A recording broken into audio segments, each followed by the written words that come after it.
এবং ডায়েরি এবং কলম তুলে দিচ্ছেন আমাদের মহামান্য হাইকোর্টের আইনজীবী হাবিবুর রহমান মহাশয়। পৃথিবীটা মানুষের হোক, ধর্ম থাকুক অন্তরে, মসজিদে আজান হোক, ঘন্টা বাজুক মন্দিরে। এবারে হোসেন গাজী মহাশয় আমাকে ফোন করে নিলেন। এই মন্ত্রকে পাথেয় করেই বাবলু শেখ আমাদের মাল্যদানের মধ্য দিয়ে আমাদের প্রিয় নেতাকে আমরা ফোন করে নিয়েছি। এই মন্ত্রকে পাথেয় করেই আমাদের সংগ্রামী বীর হুমায়ুন কবির মহাশয় তার লড়াই শুরু করেছেন। সেই প্রিয় নেতা সংগ্রামী বীর বাংলা মায়ের জামাল ছেলে হুমায়ুন কবির মহাশয় শফিকুল সাহেব মাল্যদানের মধ্য দিয়ে আমাদের প্রিয় নেতা হুমায়ুন কবির মহাশয়কে ফোন করে নিয়েছি। রাহুল শেখ,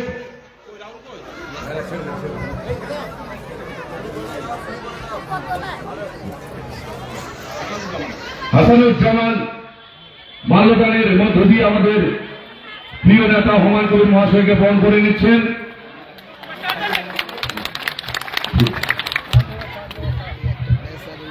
আচ্ছা, হুমায়ুন সাহেবকে মাইক্রোফোন দেওয়ার আগে আমি একটা বিশেষ ঘোষণা করছি। আমাদের এখানে উপস্থিত আছে বিশিষ্ট সমাজসেবী শিল্পপতি হায়দার আলী সাহেব। উনি কলকাতা মুম্বাই প্রদেশে বড় একটা বৃহৎ একটা রিয়েল এস্টেটের মালিক। তো উনি ঠিক থাকতে না পেরে হুমায়ুন কবিরের এই বাবরি মসজিদের প্রচেষ্টাকে উনি সহযোগিতা করবার জন্য 7ই ডিসেম্বর বাবরি মসজিদ প্রাঙ্গণে গিয়ে 3 লক্ষ টাকা উনি ক্যাশ বাবরি মসজিদের উন্নয়ন করতে দান করেছিলেন। আজকে উনি আবার মুম্বাই থেকে এসে, এয়ারপোর্ট থেকে এসে ডাইরেক্ট আমার কাছে এসেছে এবং হুমায়ুন কবির সাহেবকে উনি বাবরি মসজিদ নয়, হুমায়ুন কবির সাহেব ব্যক্তিগতভাবে যেভাবে ছুটাছুটি করছে এই বাবরি মসজিদের সাফল্য আনবার জন্য উনি আজকে হুমায়ুন কবির সাহেবকে 1 লক্ষ টাকা মানে উঠিয়ে দিলেন হুমায়ুন কবির সাহেবের হাতে। এবারে বক্তব্য রাখছেন বাংলার বাদ মুর্শিদাবাদের নবনবাব হুমায়ুন কবির মহাশয়। আসসালামু আলাইকুম। আরাকান্তপুরের সর্বস্তরের শ্রদ্ধাভাজন গ্রামবাসী, মঞ্চে উপবিষ্ট আমার ভাই ঈদ মোহাম্মদ মৌলানা থেকে শুরু করে মালদা থেকে আগত আবু মিন্নাত, হোসেন গাজী থেকে শুরু করে আমাদের জসিমউদ্দিন ভাই থেকে শুরু করে আব্দুর রহমান সাহেব আছেন এখানে, আমাদের হাবিবুর রহমান ভাই আব্বা, আমাদের এই ব্লকের ব্লক সভাপতি আমির আছে, আমাদের প্রিয় সঞ্চালক মোকাদ্দেস থেকে শুরু করে অনেক রাজনৈতিক নেতৃবর্গ আমাদের মঞ্চে আছে। আপনারা সকলেই আছেন এই এলাকার শ্রদ্ধাভাজন নাগরিক। আপনারা শুনলেন হাবিব ভাই শুরু থেকেই আমাদের সঙ্গে আইনি লড়াইয়ে সহযোগিতা করেছেন বা করে চলেছেন অনেকভাবে। আমাদের বিশিষ্ট শিল্পপতি হায়দার সাহেবও ওই মসজিদ প্রাঙ্গণে এসে নগদ অর্থ দান করেছিলেন। ব্যক্তিগতভাবে আবার আমাকে 1 লক্ষ টাকা সাহায্যের হাত বাড়িয়ে দিলেন। এই বাবরি মসজিদ তৈরি করার প্রকল্প বা প্রতিজ্ঞা নিয়ে আমি 2024 সালের 12ই ডিসেম্বর প্রথম বেলডাঙ্গা সরুলিয়া মাদ্রাসার জালসার বক্তৃতা থেকে ঘোষণা করেছি। তো সেদিন সেই জালসার মজলিস থেকে বক্তৃতার মাধ্যমে ঘোষণা করার পরের দিন আমার কলকাতা অ্যাসেম্বলিতে মিটিং ছিল। সেই মিটিংয়ে অ্যাটেন্ড করার পর যখন আমি বিধানসভা থেকে বার হচ্ছিলাম, তখন রাজ্যের ইলেকট্রনিক্স মিডিয়া বড় বড় যারা জার্নালিস্ট বা সাংবাদিক, ইউটিউবার অনেকেই আমাকে ছেকে ধরলেন, বললেন যে আপনার একটা বক্তৃতা কাল ভাইরাল হয়েছে, আপনি কোথাও একটা মাদ্রাসায় বক্তৃতা করতে গিয়ে বলেছেন নাকি আপনি বাবরি মসজিদ করবেন। হ্যাঁ আমি বলেছি মহান আল্লাহ তাআলা আমাকে এই মসজিদ করার জন্য আমার মনে মনে মনকে অনেকভাবে সাই দিয়েছেন, সাপোর্ট করেছেন। তাই আমি মহান আল্লাহ তাআলাকে খুশি করার জন্য 32 বছর আগে যে বাবরি মসজিদ অযোধ্যায় 464 বছর ধরে উপস্থিত ছিল, সেই বাবরি মসজিদটা 6 ডিসেম্বর 1992 সালে মাত্র 5% অমুসলিম সনাতনী ধর্মাবলম্বী মানুষ বা অমুসলিম মানুষের সংখ্যা গোটা ভারতবর্ষে আজকে 100 কোটির উপর। তাহলে সেই 100 কোটির 5% মানে 5 লাখ মানুষ 1992 সালের 6 ডিসেম্বর ভারতবর্ষের প্রধানমন্ত্রী ছিলেন পিভি নরসিংহ রাও।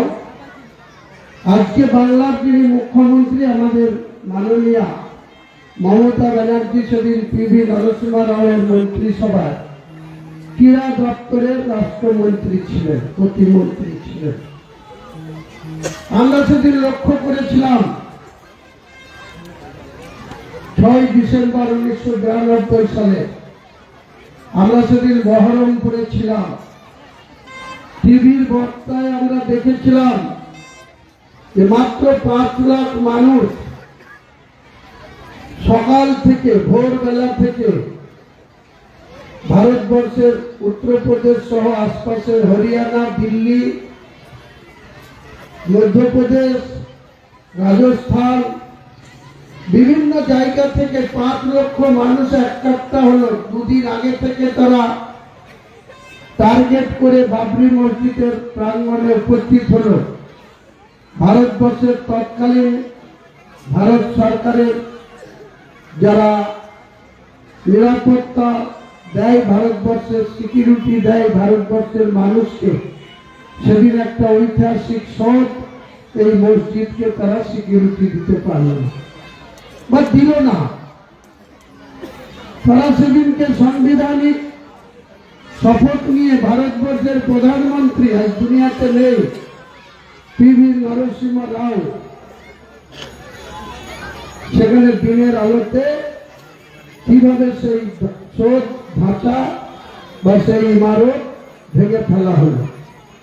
ভেঙে ফেলে তারা এত উল্লাস প্রকাশ করলো যে তারা বিরাট বীর পুরুষের কাজ করেছে। একটা মসজিদ, একটা ইবাদতখানা, যাতে পবিত্র ইসলাম ধর্মের মানুষ তাদের ইবাদত করার জন্য ব্যবহার করে মসজিদটা, সেই মসজিদ ভেঙে তারা এত বাহাদুরি দেখালো, এমন উল্লাস প্রকাশ করলো।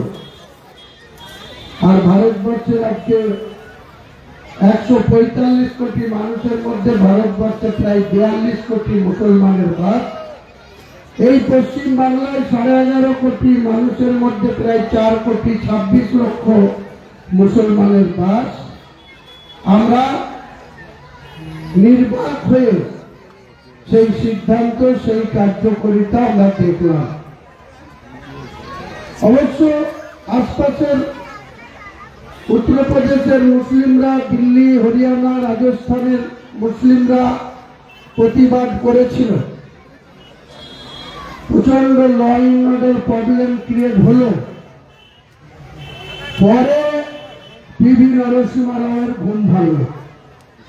তিনারা এই মসজিদকে শেষ করার পর, ভেঙে দেওয়ার পর রুল 356 লাগু করলো, মসজিদটাকে শেষ করে দিল, ভেঙে দিল। তার পুলিশ বাহিনী এবং ভারতবর্ষের পিভি নরসিংহ রাও তারা যৌথভাবে এই ইমারতকে ভাঙার জন্য প্রশাসনকে কোনো পদক্ষেপ করালেন না। আজকে যখন আমি বাবরি মসজিদ করতে যাচ্ছি, একদিকে তৃণমূল কংগ্রেসের কিছু চাটুকার নেতা, তারা আবার মুসলিম ইসলাম সাজে, তারা বলছে আমি নাকি বিজেপির বিটিং কাজ করছি।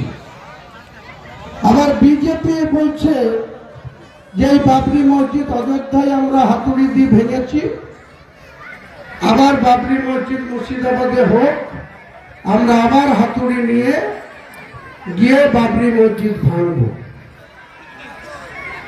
তো তার জবাব কিভাবে দিতে হয় ইনশাআল্লাহ আমি মহান করুণাময় আল্লাহ তাআলার দোয়াই বা তাকে খুশি করার জন্য কোন শক্তি মুর্শিদাবাদের বেলডাঙ্গার এই ছেতিনিয়াতে এসে সেই 1992 সালের 6 ডিসেম্বরের পুনরাবৃত্তি করতে পারবে বলে আমি বিশ্বাস করি না। আল্লাহর উপরে আস্থা রেখে আমি বলছি, আমাকে যদি আল্লাহ হায়াতে রাখে, আমি যদি বেঁচে থাকি, কোন অর্জুন সিং এর 14 গোষ্ঠীর ক্ষমতা হবে না এই মসজিদের কোষাগ্রহ স্পর্শ করে। মসজিদের 1 কিলোমিটারের বাইরে তাদেরকে 10 ফুট গর্ত করে জ্যান্ত পুঁতে দেব, যে মসজিদের উপরে যে টার্গেট করবে বা মসজিদ ভাঙার লক্ষ্যে যারা অগ্রসর হবে। ভারতবর্ষের সংবিধান এত কমজোরি না।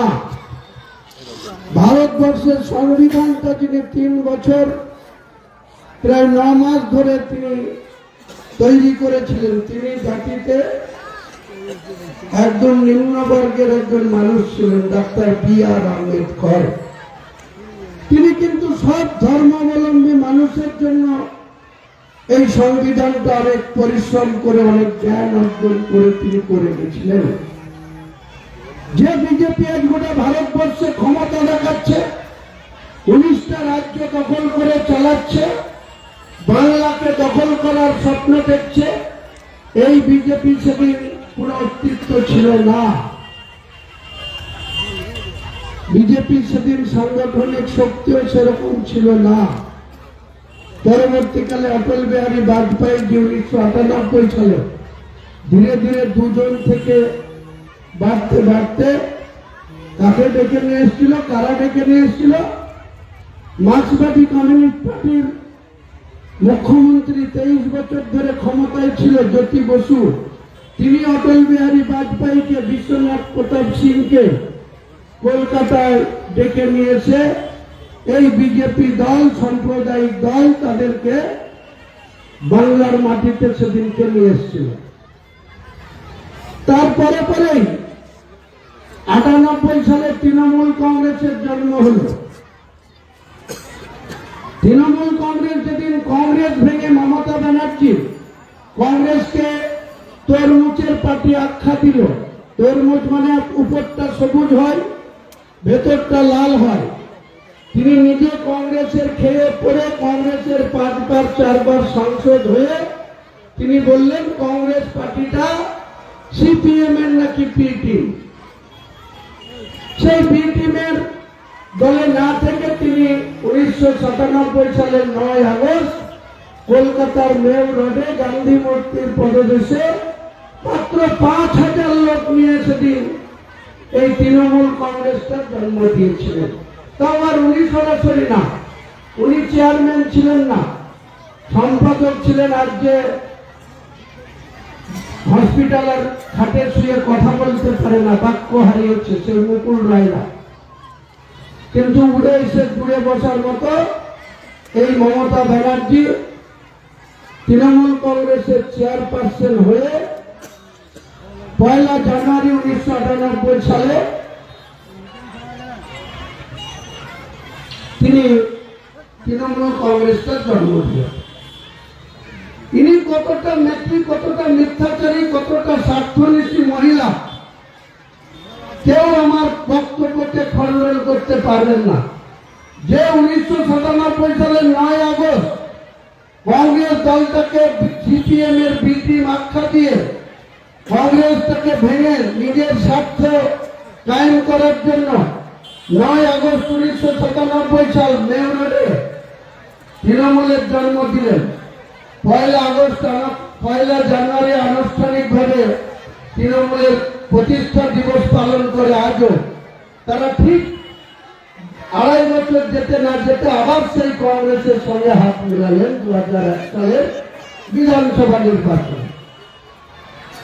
আবার কংগ্রেস কমপ্লেক্সের হাত ধরে পোষালো না, স্বার্থ পূরণ হলো না, মূল টার্গেট বাংলার মুখ্যমন্ত্রীর গতিতে আসতে পারল না। আবার তিনি এই অশুভ শক্তি, সাম্প্রদায়িক শক্তি অটল বিহারী বাজপেয়ীকে ডেকে নিয়ে আসলেন কালীঘাটের বাড়িতে। ওনার মায়ের নাম ছিল গায়ত্রী ব্যানার্জি। সেই গায়ত্রী ব্যানার্জিকে অটল বিহারী বাজপেয়ীর মতো একজন মনুষ্য ব্যক্তি, তিনি গায়ত্রী ব্যানার্জির পায়ে হাত দিয়ে প্রণাম করলেন। কোথায়? যে বর্তমান কালীঘাট মুখ্যমন্ত্রীর বাসস্থান, সেই বাড়িতে এসে গায়ত্রী দেবীর পায়ে হাত দিয়ে প্রণাম করলেন। আর মমতা ব্যানার্জি নিজে অটল বিহারীর পায়ে হাত দিয়ে প্রণাম করলেন। আজকে হুমায়ুন কবির বাবরি মসজিদ করতে গিয়ে তিনাকে বলা হচ্ছে বিশ্বাসঘাতক। যে মুর্শিদাবাদের মাটিতে দাঁড়িয়ে DM, SP, chief secretary Manoj Pal, প্রাক্তন ডিজিপি রাজীব কুমারের সামনে যে মমতা ব্যানার্জি হুমায়ুন কবিরকে তার ভোটের স্বার্থে স্ট্রং ম্যান আখ্যা দেয়, সেই মমতা ব্যানার্জি মুর্শিদাবাদের কিছু তৃণমূলের চাটুকারদের কথায় 4 ডিসেম্বর 2025 ববি হাকিম, অর্ধেক হিন্দু অর্ধেক মুসলিম, তাকে দিয়ে মুর্শিদাবাদের হরিয়ারপাড়ার বিধায়ক আলহাজ নিয়ামত শেখকে দিয়ে রঘুনাথগঞ্জের হাত মন্ত্রী আকরুজ্জামানকে ডানের পাশে বসিয়ে নিয়ে তিনি কি বলেছিলেন? হুমায়ুনের বাড়ি রেজিনগর, সে বেলডাঙ্গায় কেন বাবরি মসজিদ করবে? আইন শৃঙ্খলা ভেঙে পড়বে, দাঙ্গা হবে, তাই মসজিদে করার জন্য হুমায়ুন কবিরকে সাসপেন্ড করা হলো। তিনি সাসপেন্ড করাচ্ছেন, আবার তিনি সাসপেন্ড করার 1 ঘন্টা পরে বহরমপুর স্টেডিয়াম মাঠে মাইক ধরে যে একদিন হুমায়ুন কবিরকে স্ট্রংম্যান বলে প্রশাসনের সামনে, সেই আবার সেই প্রশাসনের সামনে অনলাইনে গোটা বাংলার মানুষকে শুনি বলছে হুমায়ুন কবিরকে পোকামাকড়, বিশ্বাসঘাতক এইসব আখ্যা দিচ্ছে। আর কিছু চাটুকার আছে, চটি চাটা আছে, এই মুসলমান সমাজের কিছু ব্যক্তি আছে, তারা নিজের স্বার্থ কায়েম করার জন্য, পা চাটার জন্য তারা তাদেরকে পাশে দাঁড়াচ্ছে। আমি যখন এই বাংলার কোথাও ব্রিগেড ময়দানে যাচ্ছে, আমাকে বলা হচ্ছে আমি নাকি মহল খারাপ করছি, আমি নাকি দাঙ্গা লাগানোর মতো কাজ করছি, আমাকে গো ব্যাক স্লোগান দেওয়া হচ্ছে, বি টিম বলা হচ্ছে। একই জায়গায় যখন আমি উত্তর দিনাজপুরের করণদিঘিতে মিটিং করতে যাচ্ছি, সেখানকার এসপিরা একটা মুসলমান সমাজের জালসাতে আমি 1 মাস আগে নিমন্ত্রিত ছিলাম, 15 তারিখ গত রবিবার। সেখানে এসপি তাদেরকে বলছে আপনারা জালসা 1টা করে 10টা করুন, কিন্তু হুমায়ুন কবিরকে নেন না, এখানে মহল খারাপ হয়ে যাবে, এখানে তৃণমূলের নেতাদের রাত্রে ঘুম উড়ে যাচ্ছে, ট্যাবলেট খেয়ে ঘুমাইতে হচ্ছে, আপনারা কেন ডেকে নিয়ে আসছেন হুমায়ুন কবির? তো যাই হোক, হুমায়ুন কবির এসব কিছুতে পিছু হটবে না, হটেনি। গতকাল হাওড়াতে গিয়েছিলাম, টিকিয়াপাড়া, খুব ডেঞ্জারাস এলাকা। সেখানে অনেক অসামাজিক কাজ এই মুসলমান সমাজের ব্যক্তিরাই পুলিশ প্রশাসনকে সঙ্গে নিয়ে করে। বন্দর এলাকায়, ববি হাকিমের এলাকায় এখনো কোনো অসামাজিক কাজ হয় না এ বলা যাবে না। এই পাগলাচণ্ডী বা এই রাধাকান্তপুর বা মুর্শিদাবাদ, বীরভূম, মালদা, উত্তর দিনাজপুরের মুসলমানরা কোনোদিন এত খারাপ কাজের সঙ্গে যুক্ত নয়। কিন্তু যে ববি হাকিম অর্ধেক হিন্দু অর্ধেক মুসলমান, কেন বলছি? ববি হাকিমের বাবা ছিল গয়ার মুসলমান, বিহারের গয়া, আর মা ছিল মমতা ব্যানার্জির মায়ের নাম ছিল গায়ত্রী ব্যানার্জি, তার আপন মাসতুতো বোন ছিল ববি হাকিমের মা। তাহলে হিসাব করে দেখুন, ববি হাকিম আর মমতা ব্যানার্জি আমাদের ভাষায় খালাতো ভাই বোন, হিন্দুদের ভাষায় মাসতুতো ভাই বোন। একটা কথা আছে না গ্রাম বাংলায়, রাজা খুব দান করছে, কাকে? রানীকে। তো সেরকম মমতা ব্যানার্জি খুব মুসলমানদের কাজ করছে। কার? ববি হাকিমের।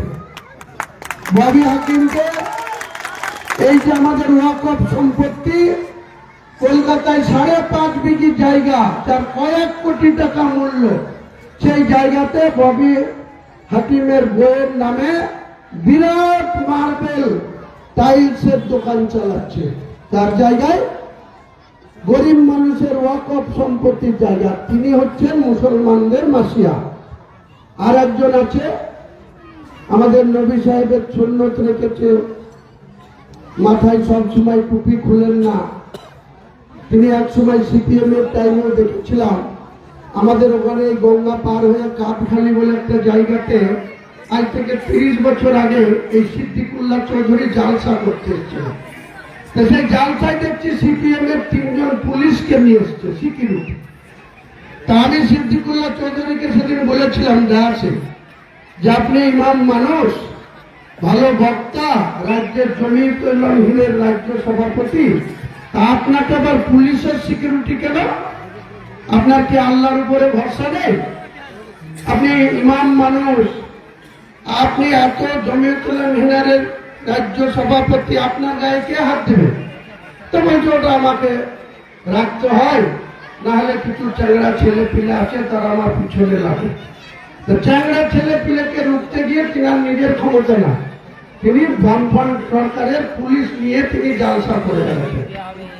তিনি একসময় 2016 সালে কলকাতায় কিছু তলবিলীন, এমনি তালবিলীন বলে কিন্তু আসল কথা তলবিলীন, মাদ্রাসায় যারা শিক্ষা নেয়, আরবি উর্দু শিক্ষা নেয়, তাদেরকে জোগাড় করে মমতা ব্যানার্জিকে হুঙ্কার দিলেন। কিসের জন্য? সারা পশ্চিম বাংলার মুসলমানদের জন্য না, শুধু নিজের স্বার্থ কায়েম করার জন্য মমতা ব্যানার্জিকে 2016 সালে বিধানসভা ভোটের আগে বলল যে আমাদেরকে যদি গুরুত্ব না দেওয়া হয়, জমিয়ত উলামাকে যদি 10টা সিট না দেওয়া হয়, তাহলে আমি সব নষ্ট করে দেবো, মমতা ব্যানার্জির মুখ্যমন্ত্রী হওয়া চলবে না। হুঙ্কারটা দিল 10টা, আর আস্তে আস্তে সেই হুঙ্কার সিংহের হুঙ্কার বিড়ালের রূপ নিল। বিড়াল যেমন ম্যাও ম্যাও ম্যাও ম্যাও করে, সেই ম্যাও ম্যাও করে 2টো সিট। তো আমার নিজের কোনো প্রতীকের দম নাই যে নিজের কোনো প্রতীকে লড়াই করব। এই মমতা ব্যানার্জির জুড়া ফুলের প্রার্থীতে উনি মঙ্গলপুর বর্ধমানে উনি নিজে দাঁড়ালেন, আর নজরুল ইসলাম বলে একজনকে মালদার মোথাবাড়িতে দাঁড় করালেন। নিজে কোন রকম জিতলেন, তার একটা সিট নজরুল ইসলামকেও জিতাতে পারলেন না। তিনি আজও কত দিতেচারিতা, আজও কত মুসলিমদের ইমান নিয়ে কত ছিনিমিনি খেলা, যে তিনি মুখে গর্ব করে বলেন আমি রাজ্যের জুমায়েত উলামা হিন্দের সভাপতি। তা জুমায়েত উলামার সভাপতির নীতিটা আপনি মুসলমানদের জন্য প্রয়োগ করুন না, সে জায়গায় কোনো কথা বলার ক্ষমতা নেই। নিজের লোভ লালসা পূরণ করার জন্য রাজ্যের একটা লাইব্রেরি দপ্তরের মন্ত্রী সেজে 9.5 বছর চালিয়ে দিলেন।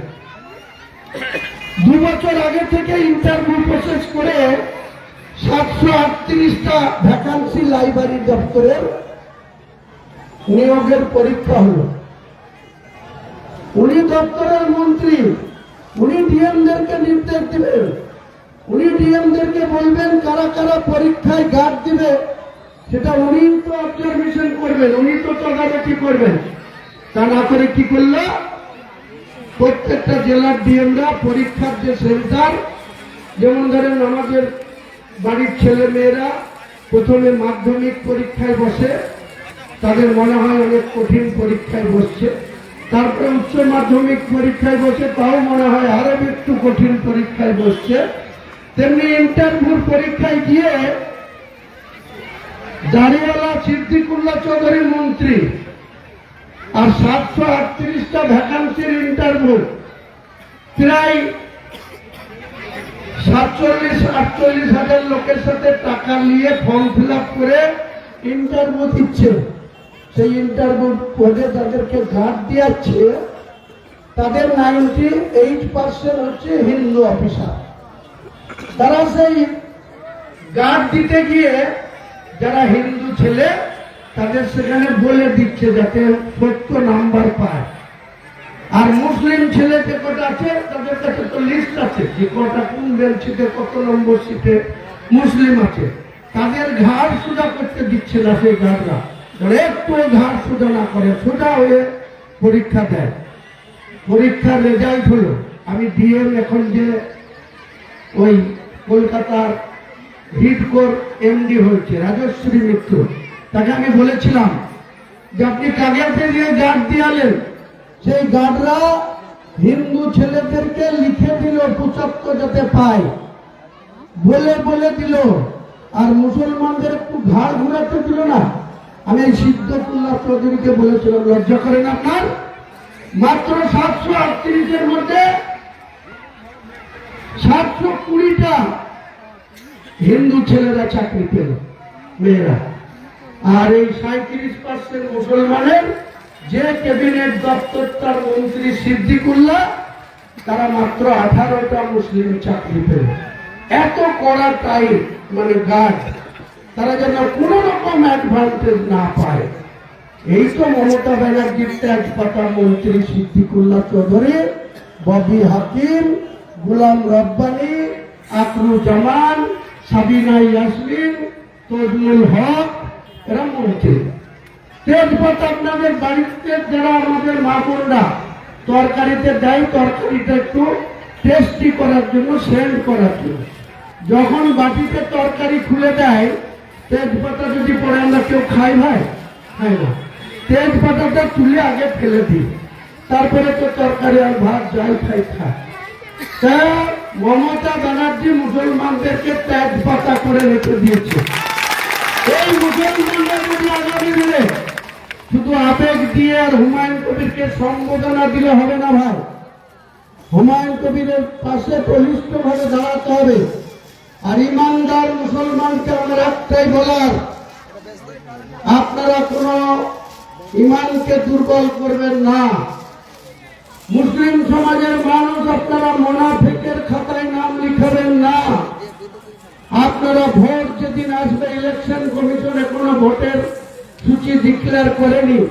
আগামী 3রা মার্চ থেকে 6 মার্চের মধ্যে আগামী দিনে এপ্রিল মাসের 3 দফায় ভোট হতে যাচ্ছে। সেটা 15 থেকে 27 এপ্রিল ভোট হবে, আর 30 এপ্রিল গণনা হবে। সম্ভবত এক দিন আগে পেছু হতে পারে। সেটা যখন হবে, এই সম্বোধনার থেকে বড় কথা, আমাদের যারা মনোনীত প্রার্থী হবে তাদেরকে দুহাত তুলে দোয়া করতে হবে, আর বুতাম টিপে ভোটটা দিতে হবে। তা না হলে কিন্তু এই যে বাবরি